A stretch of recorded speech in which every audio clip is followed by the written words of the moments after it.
Sup fam, it's ISO back with another video, and I know it's been a long time since I've done one of these song ranking videos, but I thought my video from last year did pretty well, so why not do it this year? This is the 10 best singles of 2025 so far, and can we find the song of the summer? Now, that's been a debate for the entire time since about late April, early May, if that is there really going to be a song of the summer like there was last year? There was way too many songs of the summer last year, and this year we're getting a lot more stripped down albums, a lot more pensive projects, but just nothing that really screams summer of 2025. So while this list is, in my opinion, the 10 best singles to be released in this year so far, I also took into account that small amount of will this song bang during summer 2025? Will this be a song that we remember? And when I get to my top 4, that's where that's really going to come into play. But yeah, these are going to be my top 10 favorite singles of the year so far. I tried to limit myself to one song per artist, and usually I don't try and do that, but I'll have a lot of honorable mentions as well. And I think the song that I chose for each artist, like the single that I chose for each artist, accurately represents what they were trying to do with their project or their era this year. So, without further ado, let's kick it off and figure out the song of the summer. If the world was ending, I'd wanna be next to you. If the party was over and our time on earth was through, I'd wanna hold you just for a while and die with a smile. If the world was ending, I'd wanna be next to you.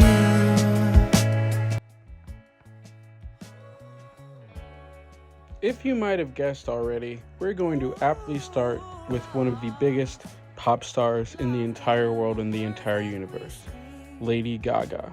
Killer, never the same, totally unique, completely not ever been done before, unafraid to reference or not reference, put it in a blender, shit on it, vomit on it, eat it, give birth to it. We've been waiting for this studio album for a while, and I'm glad that it finally came out this year, and it was fortunate to come out in a year with a lot less big pop girl albums.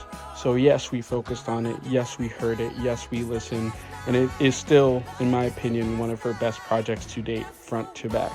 And while the song that is here is my favorite out of her singles, it is not my favorite on the album, which is why it is probably at number 10. But a song this good, being middle of the road on your project, is an amazing feat in and of itself. I wish I could have put 3 or 4 other songs off this record because they would have been top 5 easy. But the fact that this was a single and did as well as it did, hey, I can't be mad at that.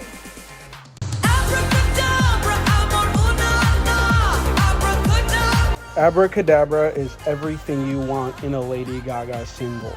It's bright, it's punchy, it's hard hitting, the bass line is infectious, and hearing this during the middle of the Super Bowl, I thought it was just like an ad, and then it ended up being the whole music video. It was beautiful, it was genius marketing, and it was probably the best choice that she would have for a single. It's probably the most conventional Gaga song on the record to become a single, just because it's just a very straightforward pop song with the, Lady Gaga isms, saying those random made-up words that always sound really good. That's in her wheelhouse. Great, fantastic. Putting this at number 10 is not putting the song down, but rather appreciating what a year Lady Gaga has had, and the fact that virtually any song that she released on Mayhem could make this list. So, awesome. If the world was ending, I'd wanna be next to you.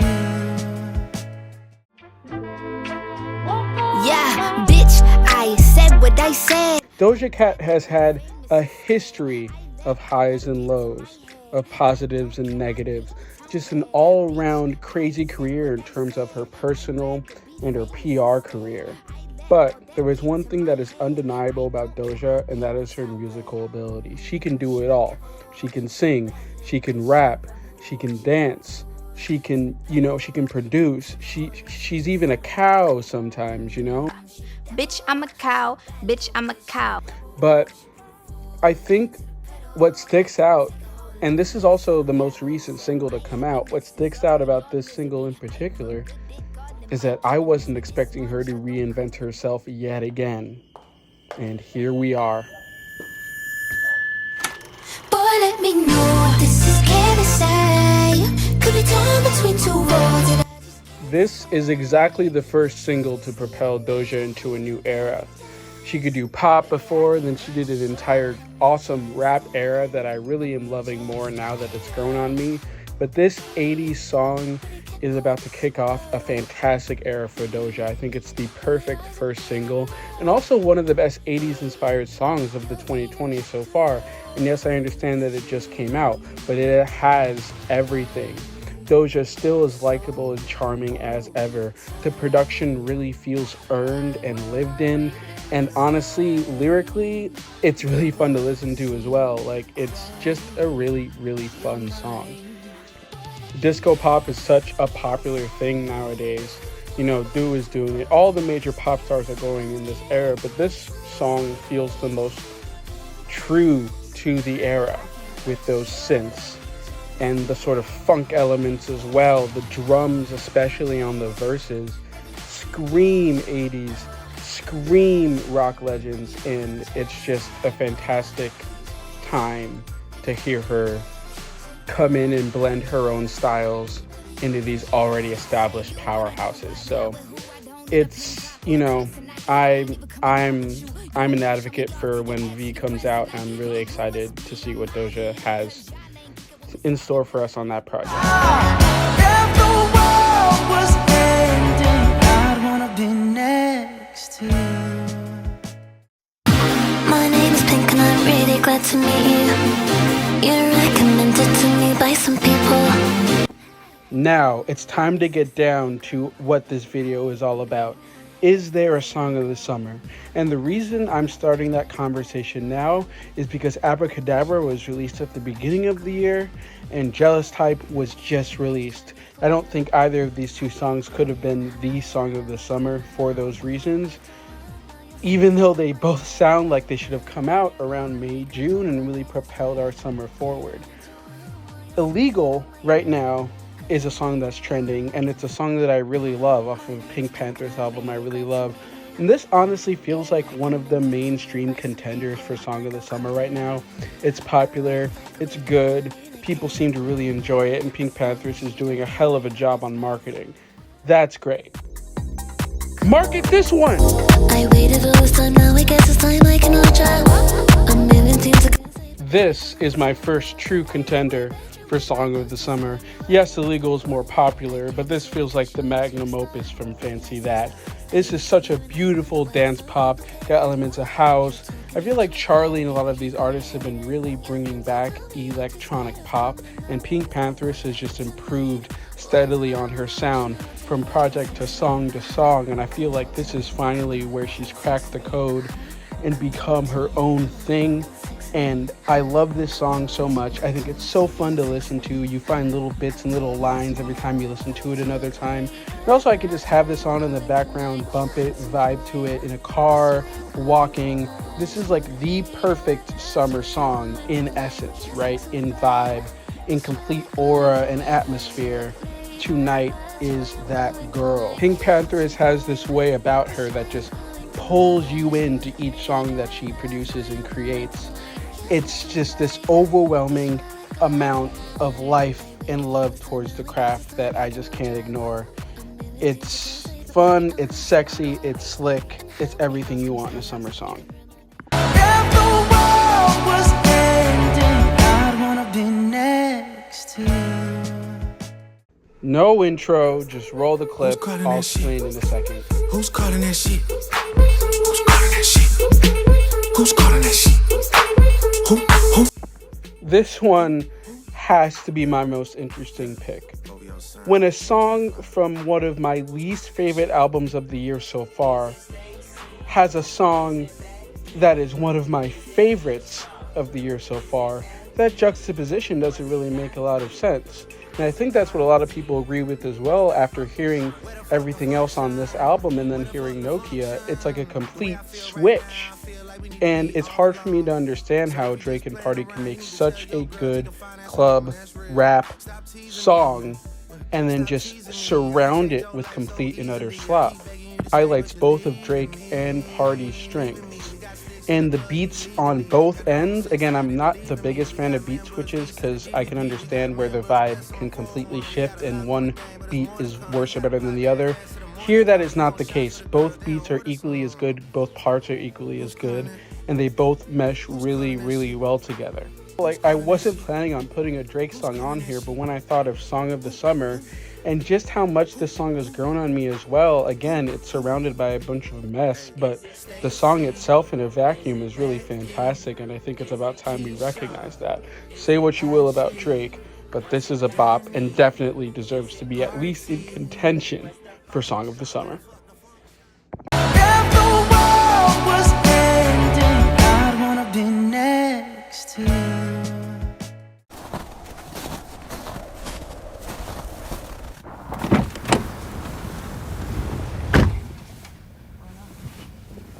¿Y este frío cuándo se acaba? Nueva York.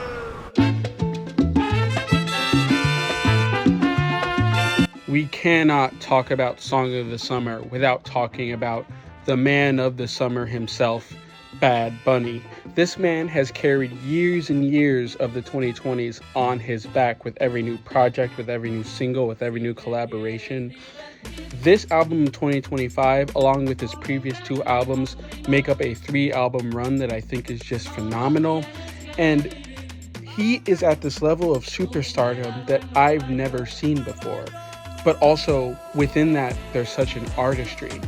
He's bigger to me than Taylor.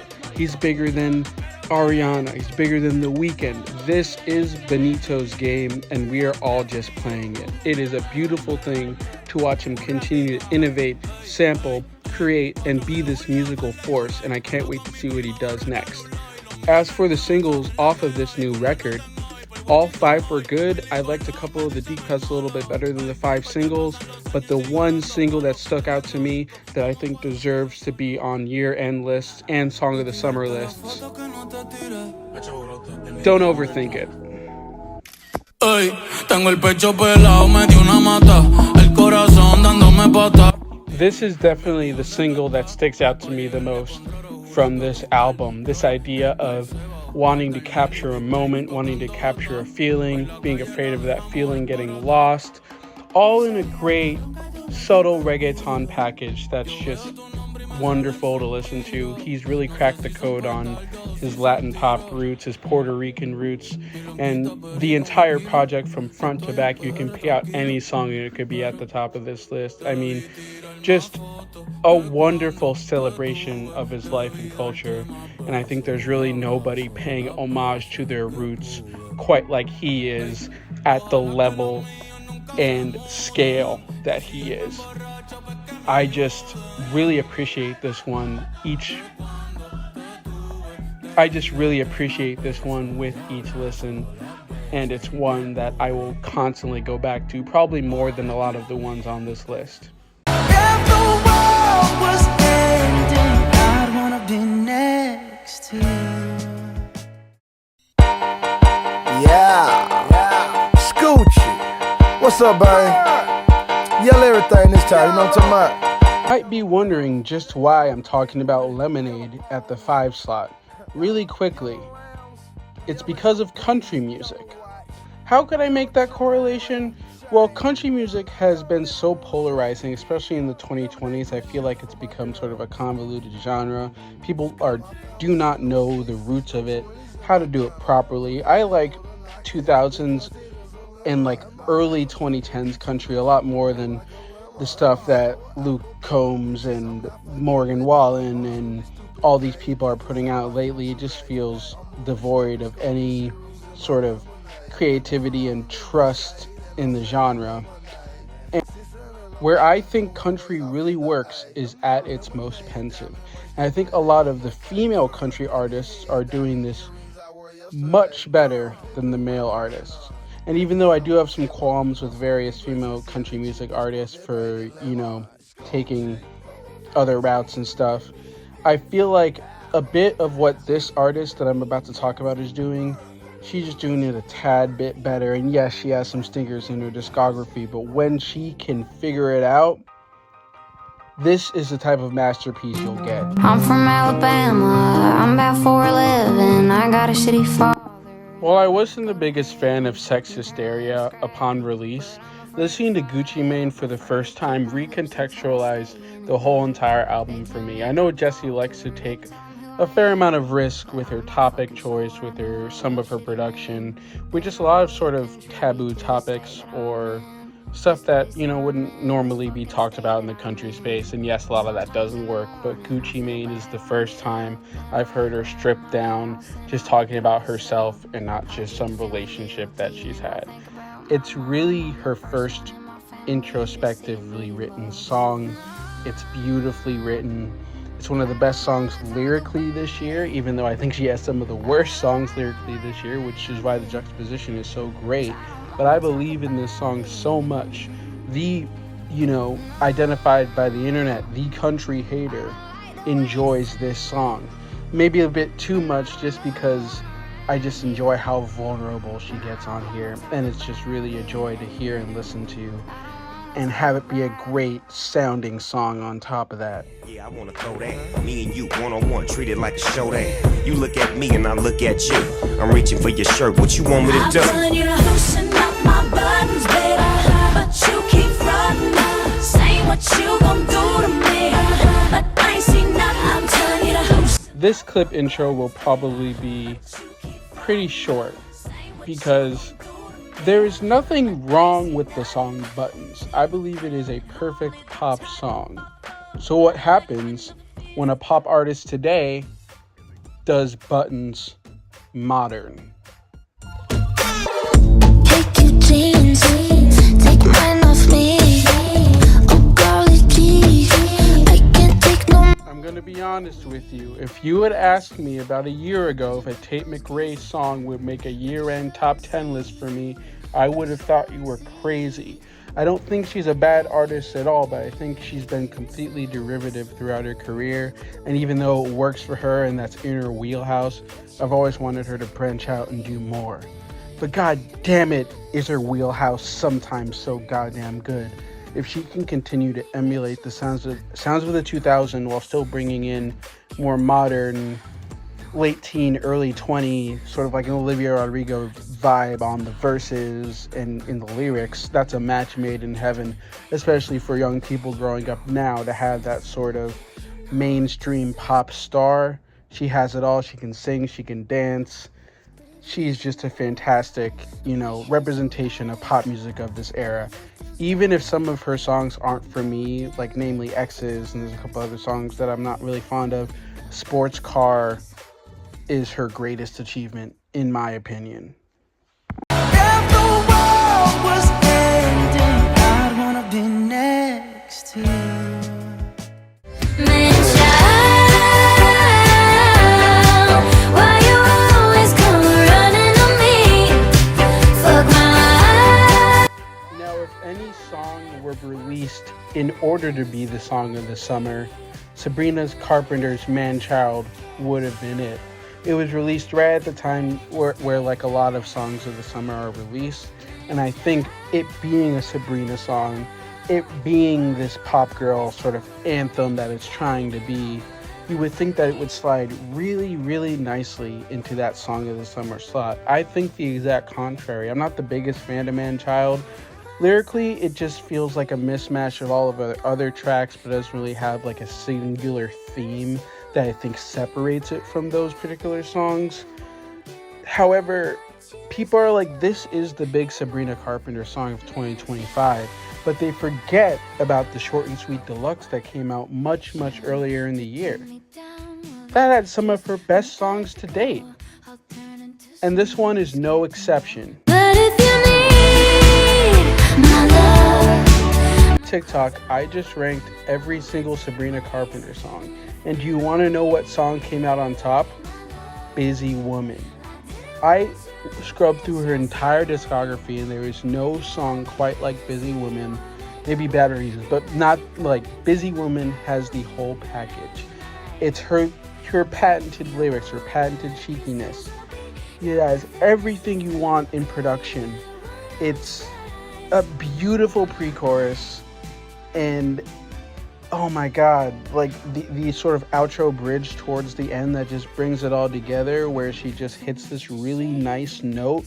The song is like a warm hug. And even though the lyrics don't really identify that, that's how it feels listening to it. And that's what I'm looking for in a song of the summer. Does it make me feel like summer? Absolutely.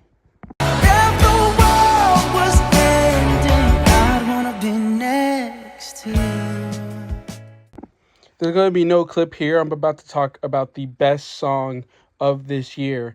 And I was debating whether to put the best song at number 1 because it's not the most quintessential song of the summer. I think there's one song that's also perfect that captures it just a tad bit better. This song will be higher on my overall that's at the end of the year, but my number 1 is just undeniable. So let's just talk about this lovely gem of a song and just admire Ethel Cain for the goddess that she is. She really gets around town and her own Cadillac. Ethel Cain very well may have 2 albums in my year-end top 10 albums of the year list. With, I'm not going to say the album name, but with her album early this year, and then with Willoughby Tucker, I Always Love You. Her affinity for narrative within music is unmatched. You can go into an Ethel Cain song, you can go into an Ethel Cain album, or even one of her EPs, and immediately be transported in the world that she wants you to be in. She has this beautiful way of drawing out her songs. Some may think they're too long, but I think every second counts in these songs because you are immediately immersed and then kept immersed throughout every song's runtime into this story. And F Me Eyes is like the grandest version of that. There are so many great songs of Willoughby Tucker, I Always Love You, but the fact that this is like both the most radio ready, but also has one of the greatest outros to a song ever, probably only topped by like 5 other Ethel songs, it makes my head explode whenever I listen to it, and every single time I re-listen, I find new and different things and details that she's thrown in there to deal with this like gothic horror sort of element that she's able to achieve. It's like she's creating a movie through song, and it's something that can only be described if you just put on your headphones, lay down, and listen to it outright. It's a real feat what she's been able to do here, and F Me Eyes is a perfect example of that. Wonderful work, best song of the year so far, but I still think there's a better candidate for Song of the Summer. And after tons of thinking, the Song of the Summer is...